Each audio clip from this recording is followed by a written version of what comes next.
Ya, bismillahirrahmanirrahim. Assalamualaikum warahmatullahi wabarakatuh. Selamat siang ya untuk ananda sekalian dimanapun berada. Semoga senantiasa dalam keadaan sehat ya. Keadaan sehat dan senantiasa terhindar ya dari COVID-19 yang sedang melanda pandemi di Indonesia ini, khususnya di Pulau Limandar ini yang saat ini angka kasusnya sedang meningkat ya atau bertambah jumlahnya dibanding beberapa pekan terakhir. Nah, untuk hari ini kita akan mempelajari ya tentang kromosom, siklus sel, mitosis dan meiosis. Nah, khusus untuk hari ini akan membahas spesifik tentang kromosom ya untuk di awal. Nah, ini referensi yang kita gunakan hari ini. Referensi yang kita gunakan yaitu dari ini judulnya Genetics from Genes to Genome dari Hartwell dan kawan-kawan. Untuk pertama, ini kita membahas tentang apa sih itu kromosom.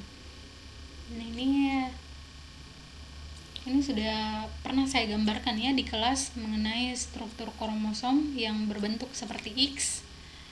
Berbentuk seperti X itu kromosom ya. Kromosom adalah struktur nukleoprotein yang membawa informasi genetik. Nah, ini si bentuk X itu yang berikutnya, ini kromosom ini fungsi utamanya yakni memastikan ya DNA terpisah.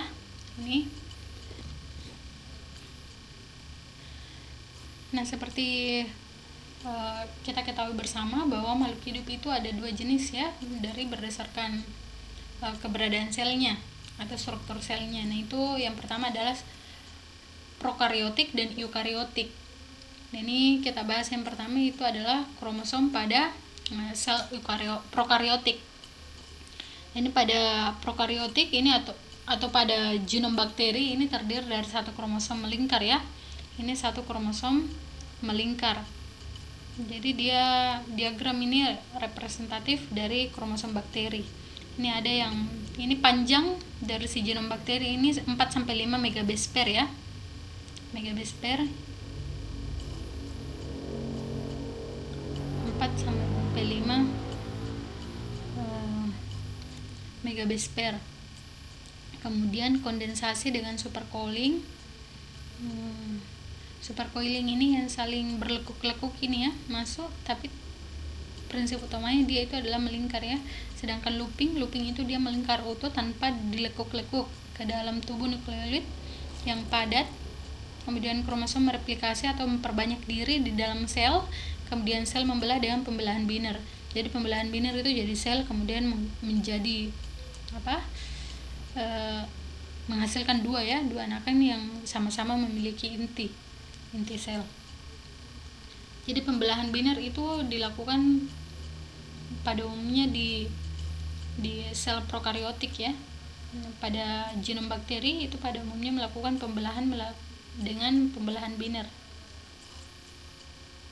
Nah, ini salah satu bentuk dari kromosom ya. Bentuk dan panjang kromosom dari si bakteri ya. Ini ada elektron mikrograf, ini menggunakan ya mikroskop dengan perbesaran elektron mikrograf dari bakteri T2 yang mana dia ini digambarkan dari shock osmotik ya. Ini dikasih suhu yang osmotik atau shock ini ya, dikasih diterapi atau diberikan suhu untuk mengejutkan si bakteri ini sehingga dia langsung muncul di bawah mikroskop. Ini kromosomnya ini panjangnya kurang lebih 52 mikrometer ya. 52 mikrometer panjangnya. Sedangkan ini pada bakteri Escherichia coli ini juga dirilis by osmotic shock. Ini kromosomnya kurang lebih panjangnya 1200 mikrometer. Ini ya si E. coli. Nah, ini bakteri ini ya si E. coli misalnya ini tidak selamanya negatif ya. Ini juga tergantung dia digunakan atau dimanfaatkan untuk apa.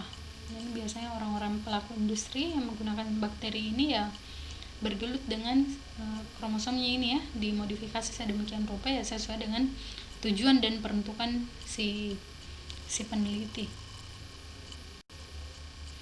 Nah, ini berikutnya ini elektron mikrograf pada page lambda.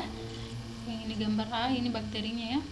Kemudian gambar B ini DNA dari si bakteri page lambda ini kemudian diisolasi ya, diisolasi.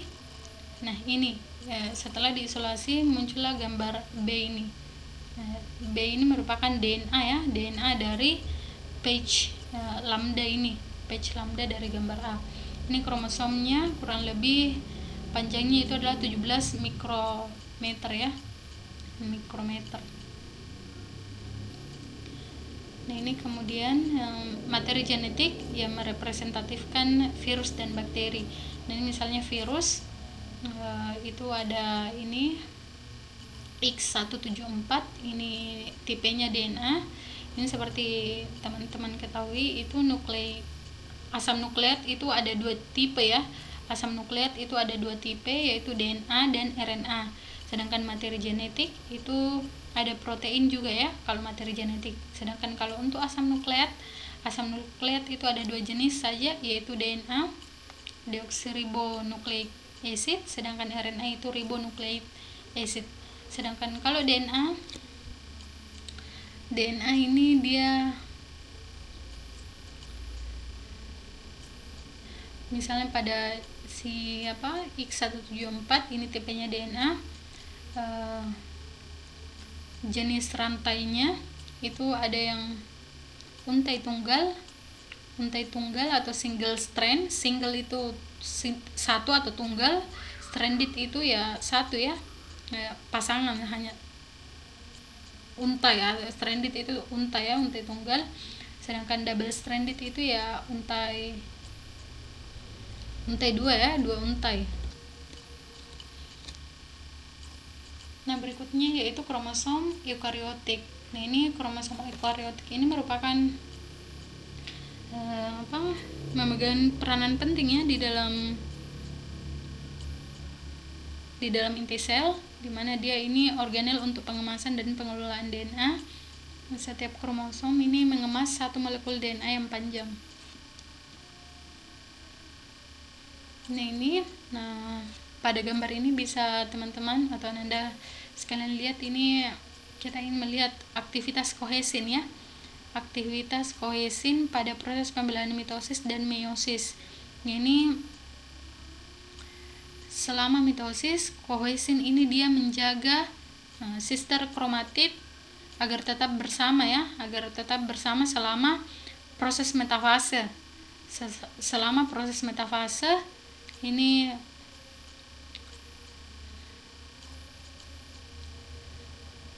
si kohesin ini menjaga sister kromatid sampai dengan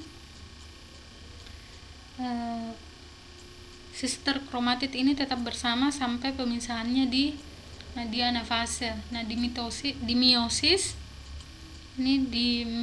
ini juga dilakukan replikasi ya. Cohesin is cleaved from the chromatid arm but is protected by sugosin. Jadi ada kohesin, ada sugosin ya. Sugosin and remain the centromere to hold sister chromatid together until. Ini juga menjaga ya, sugosin juga ini menjaga. Kalau misal di mitosis ada kohesin, di meiosis itu ada sugosin ya, ada kohesin dan sugosin. Jadi ini perbedaannya ya.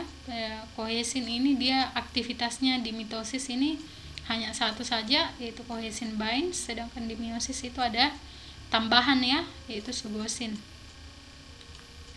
Sugosin ini dia juga ini ya, sugosin and remain the centromere to hold sister. Ini untuk menggabungkan ya, to hold, menggabungkan dan menjaga sister kromatid tetap bersama sampai dengan anafase kedua. Nah, ini meiosis dan mitosis ini dia terdiri ya dari beberapa fase-fase, itu nanti akan dijelaskan di slide berikutnya.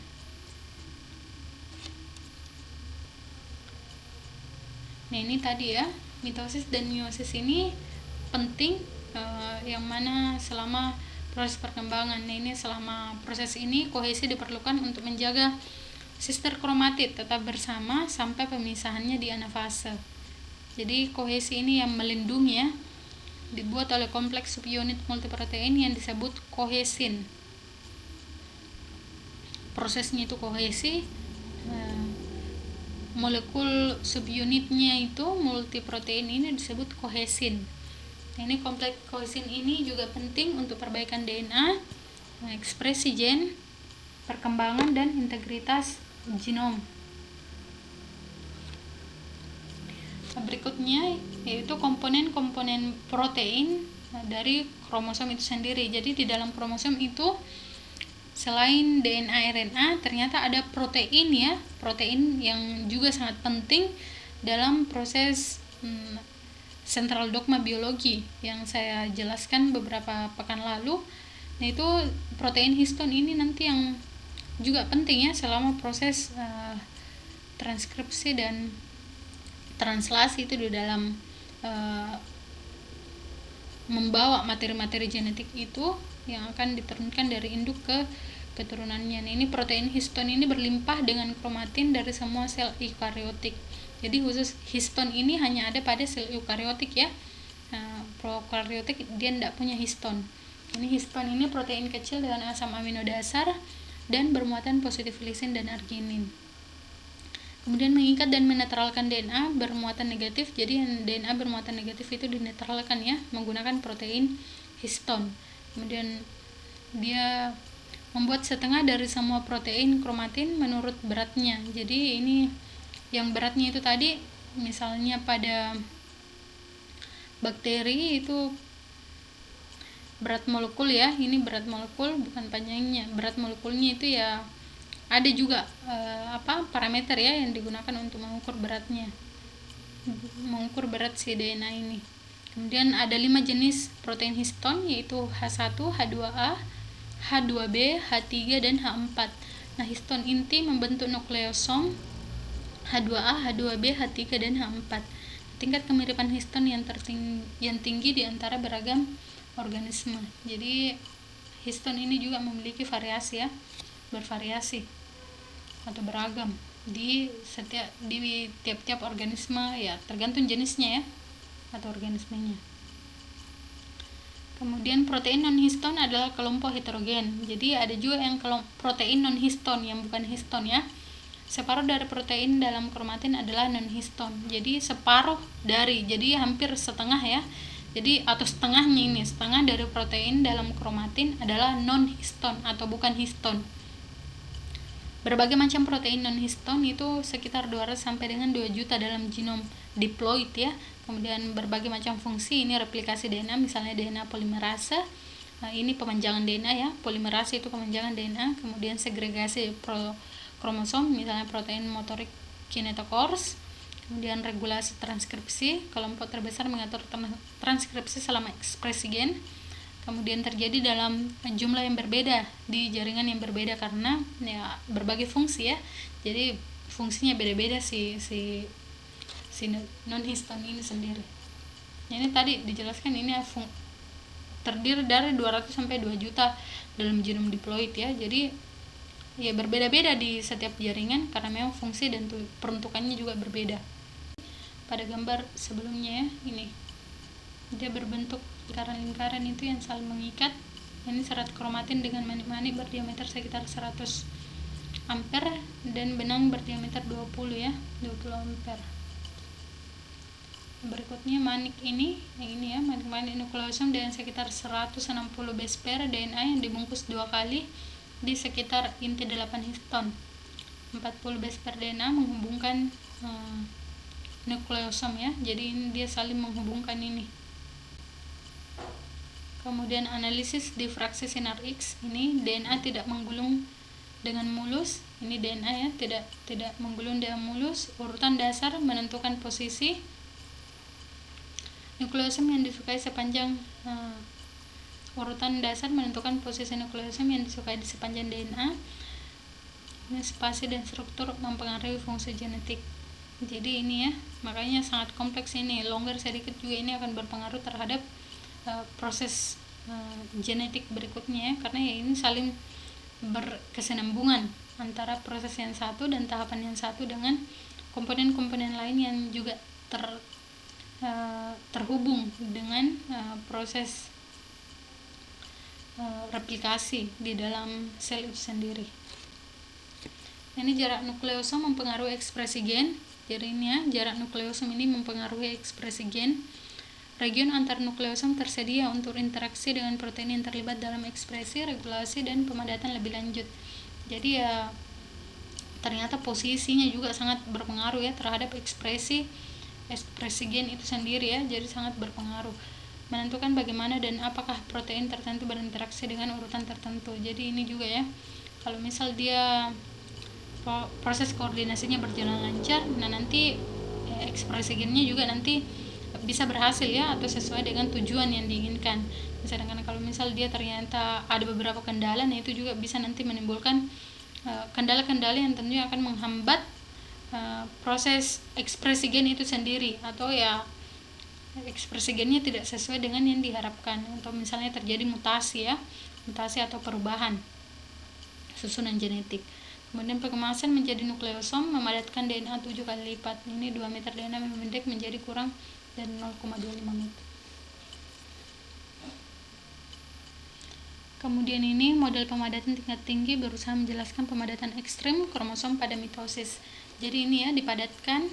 Ini kalau misal ini diperbesar ya, ini sebenarnya diperbesar, jadi nampak semakin jelas ini protein-protein histon ini saling berikatan satu sama lain ya, dan saling berhubungan. Ini formasi dari 30 ampere fiber truk supercoiling. Ini tipenya seperti supercoiling ya, ini dia saling berkoneksi.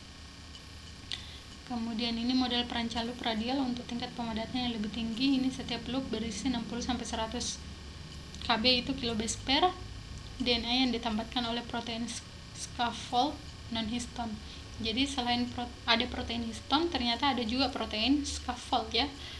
Protein scaffold yang yang non-histon ya, non-histon. Ini loop kromatin, ini scaffold protein, sedangkan ini non-histon scaffold protein. Ada non-histon, ada juga yang non-scaffold. Nah ini tampilan ya, metafase kromosom metafase, ini interfase, ini ya additional non-histon scaffold komponen, ini ya non-histon scaffold komponen, ini ya di reset compressed into a compact bundle. Ini dipadatkan ya, ini dipadatkan dari ini diangkat satu untuk lebih jelas, kemudian ini dipadatkan, ini bentuknya. Nah ini bagian-bagian dari si ini kalau misal dibawa mikroskop mikrograf ini tampilannya seperti ini ya, dia hanya hitam putih saja, atau tampilannya hanya gelap ya. Sedangkan kalau misal dia lebih menggunakan perbesaran yang lebih jelas, ini bisa dilihat strukturnya ya, lebih jelas dan bisa dibedakan. Ini mikrotubulus, kemudian ini kinetokor yang menghubungkan ya, kinetokor, kemudian sister chromatid ya, ini juga sama, ini centromer region atau daerah centromer ini ya, yang di tengah ini daerah centromer. Ini struktur dan fungsi centromer ini ya, mikrotubulus, kinetokor. Mikrotubulus ini yang memanjang, ini yang memancar ya dari kinetokor, kemudian cellular pole itu yang dia saling berputar ya, ini centromer region atau daerah centromer. Center itu artinya dia memegang peran penting ya, dia menjadi center itu artinya poin ya, poin utama di kromosom itu sendiri. Ini anatomi dari kromosom ini ya, bisa teman-teman lihat, ini anatomi dari kromosom. Ini ada telomer di ujungnya ini ya, dia sebagai signaling juga ini telomer untuk mengenali organel-organel apa saja atau protein-protein apa saja yang ada di sekitarnya yang dibutuhkan ya. Jadi dia sebagai signaling juga untuk mengenali. Ini yang dua ini sister chromatid. Ini juga sister chromatid yang di bawah. Jadi kromosom itu ada juga namanya P-arm dan Q-arm. Kalau P-arm itu dia lengan pendek ya, yang di bagian atas, sedangkan Q-arm itu lengan bawah yang lebih panjang. Ini heterokromatin atau kromatin yang lebih beragam ya. Lebih beragam, hetero itu artinya beragam. Ini sisi gelap ya, di daerah gelap ini sama ini bisa lihat ini biru gelap ini ya, biru gelap, sedangkan yang daerah terang itu eukromatin ya, eukromatin atau light. Ini telomer juga yang di bawah ini ya, dia untuk mengenali atau signaling. Sentromer yang di tengah.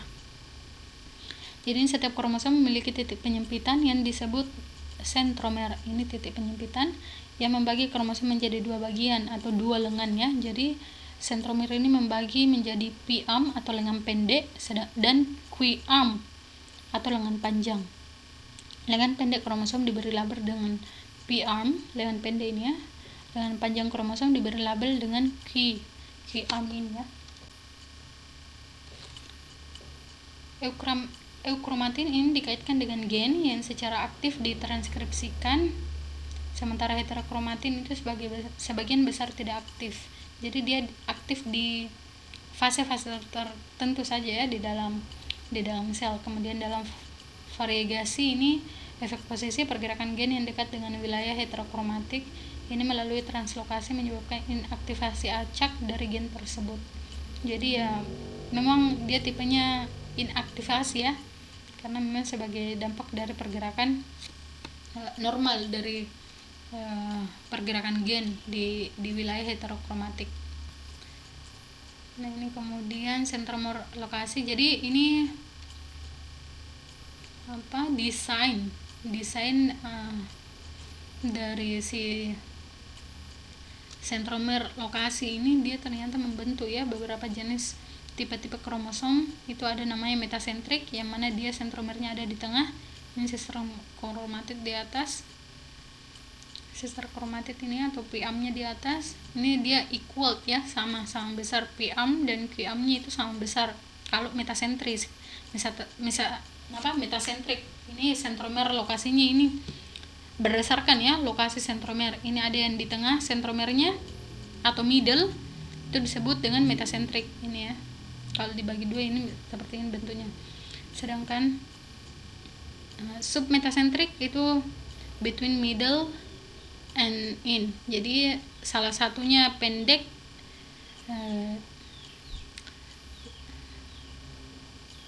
atau mendekati ujung ya. Seperempat ini mendekati ujung.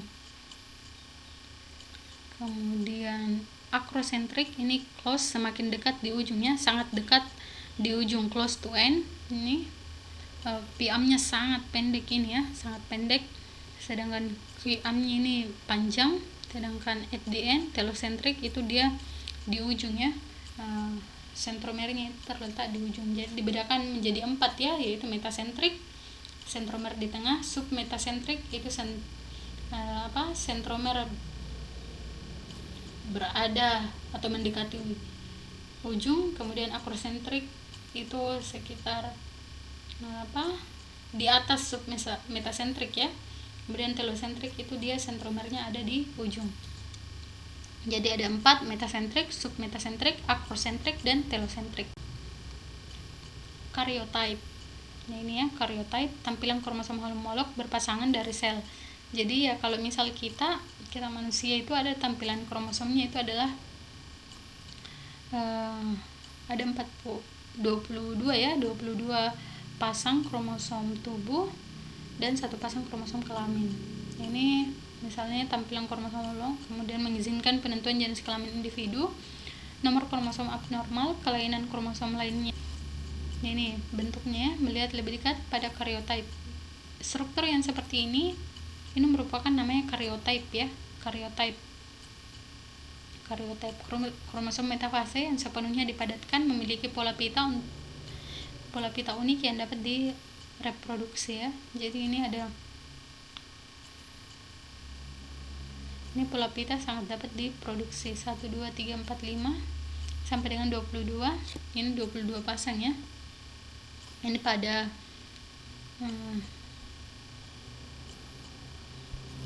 pada betina ya, pada perempuan ini misalnya ada kromosom X ya, 22 pasang kromosom tubuh ditambah dengan 1 pasang kromosom kelamin,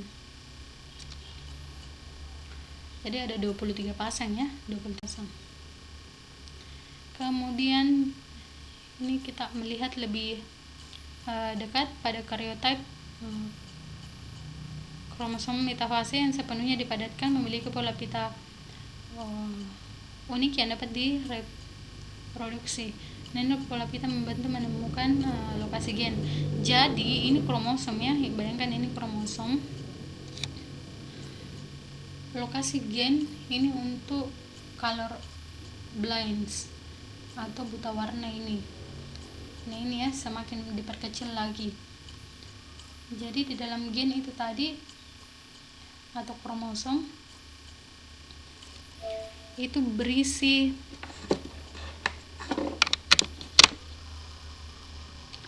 informasi genetik ya. Nah, ini ada nomor urutnya, ini ada 2, 1, 1, 1, 2, 3, 1, 2, 3, 4, 5, 6, 7, 8. Nah, ini semua adalah mengkode informasi genetik pada suatu makhluk hidup. Nah, ini misalnya pada lokasi kromosom itu dia kan ada lengan P dan Q. Yang P itu adalah lengan pendek atau di bagian atas, sedangkan Q itu adalah lengan panjang atau yang di bagian bawah. Nah, itu dibagi dua lagi ya, Ini lokasi gen untuk buta warna. Nah, ini dia berada di lengan Q, ini Q ya.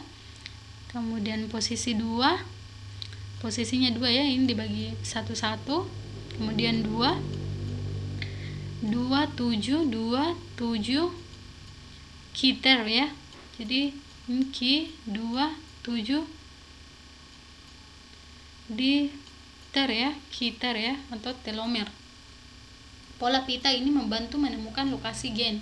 Jadi ya, orang-orang itu kalau misal ada penyakit menurun itu, nah ini dideteksi dari sini ya, lokasi kromosomnya itu dia bisa diidentifikasi dia menderita penyakit menurun apa ya, itu bisa diidentifikasi di situ. Nah, ini pada kromosom ini lokasi gen atau DNA yang membawa karakter buta warna itu, dia posisi kromosomnya itu di sini ya, kromosom Q27 ini telomer atau di ujungnya, dia di ujung sel. Nah, itu kalau misal orang mau modifikasi misalnya pada tumbuhan ya, ini karena kan kurang lebih tampilan seperti ini. Misalnya misalnya daun itu misalnya, atau kelopak bunga mawar, kita mau buat atau mau introduksi dari luar yang tadinya warna merah, itu kita mau buat inovasi baru dengan mawar berwarna perpaduan antara kuning dan merah. Nah, itu bisa disuntikan di situ ya. Nah, itu makanya ada target gen yang dituju. Nah, itu biasanya dilakukan berdasarkan metode rekayasa genetik. Nah, ini dia ditarget di mana lokasinya, itu nanti bisa dilakukan di situ rekayasa genetik. Ada juga namanya CRISPR-Cas9, itu dia dipotong di sini misalnya, dia dipotong gen ini ya, gen yang mengkode karakter khusus itu dipotong, kemudian nanti yang dipotong ini diganti atau disisipi gen dari luar, itu nanti disisipi di situ, nanti akan muncul individu dengan karakter yang lebih bervariasi sesuai dengan tujuan ya, sesuai dengan tujuan dari si peneliti. Nah, itu tadi. Ini anatomi ya, anatomi dari kromosom. Jadi ada ini pair of homologous metacentric kromosom ini ya, sentromernya ada di tengah. Ini namanya sister chromatid, yang ini sister chromatid. Sedangkan ini homologous kromosom ini ya. Nah, kalau misal ada yang ingin ditanyakan, boleh ya, boleh silakan disampaikan. Nanti kita diskusikan bersama. Kemudian ini saya ada tugas ya, ada tugas, buatlah masing-masing kalian buatlah makalah tentang perkembangan dan aplikasi genetika di bidang agrikultur atau di bidang pertanian. Kemudian yang kedua itu adalah tentang mutasi ya, kelainan genetik pada tumbuhan. Jadi ada 2 tugasnya, yaitu perkembangan dan aplikasi genetika di bidang agrikultur dan mutasi ya, mutasi kelainan genetik pada tumbuhan. Untuk materi berikutnya itu akan dibahas tentang siklus sel ya, mitosis dan meiosis.